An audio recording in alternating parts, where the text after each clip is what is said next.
మీరు అన్ని కేరింగ్ తీసుకున్న తర్వాతనే ఆ బయట మెటీరియల్ అమ్మడానికి పంపించేటప్పుడు దాన్ని జాగ్రత్త తీసుకుని బయటికి సేల్ చేస్తారు. Yes sir. అండ్ ప్రతి ఒక్క వెహికల్ లోడ్ కి ఇప్పుడు మా డీలర్ ఉన్నారు, ఈయన ఒక 10 tons పెట్టారనుకోండి, విత్ టెస్టింగ్ సర్టిఫికేట్ ఇచ్చి మేము ఈయన షాప్ కి పంపిస్తాం బిల్ తో పాటు. గ్యారంటీ భరోసా అనేది మీ దగ్గర నుంచి 100% ఇస్తున్నారు. Yes sir. ఎస్. ఎలా ఉంది సార్? ఎప్పటి నుంచి ఉన్నారు? బయట కస్టమర్స్ ఫీడ్బ్యాక్స్ ఎలా ఉంటున్నాయి? నేను ఒక 11 years నుంచి సిమెంట్ ఇండస్ట్రీలో ఉన్నాను సార్. అవునా? మీ వయసు ఎంత అండి?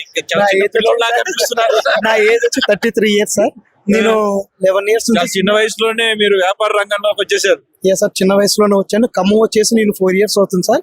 4 years లోనే 1.5 year బ్యాక్ ఖానాపురంలో శ్రీ సమ్మక్క సారక్క స్టీల్స్ అని మినిస్టర్ తుమ్మల నాగేశ్వర గారి చేతుల మీద ఓపెన్ చేయించుకున్నాను సార్. ఓపెన్ చేయించుకున్న తర్వాత నేను అన్ని రకాల స్టీల్ హోల్సేల్ చేస్తున్నాను. పిఎస్కి అనేది లాంచ్ అవ్వగానే దాని ప్రోడక్ట్ అన్ని కూడా చాలా బాగుంది, క్వాలిటీ బాగుందని మొదటి డీలర్షిప్ మనకి ఇచ్చారు. దుబాయ్ ట్రిప్ లో కూడా మొదటి టికెట్ ఎంచుకున్న మొదటి డీలర్ కూడా నేనే అనమాట. So anyway all the best అండి, కంగ్రాచులేషన్స్. సో ఇలా మీ వన్ స్టెప్ డోర్ లాగా అయిపోవాలి మీరు. ఆల్ ది బెస్ట్ అండి.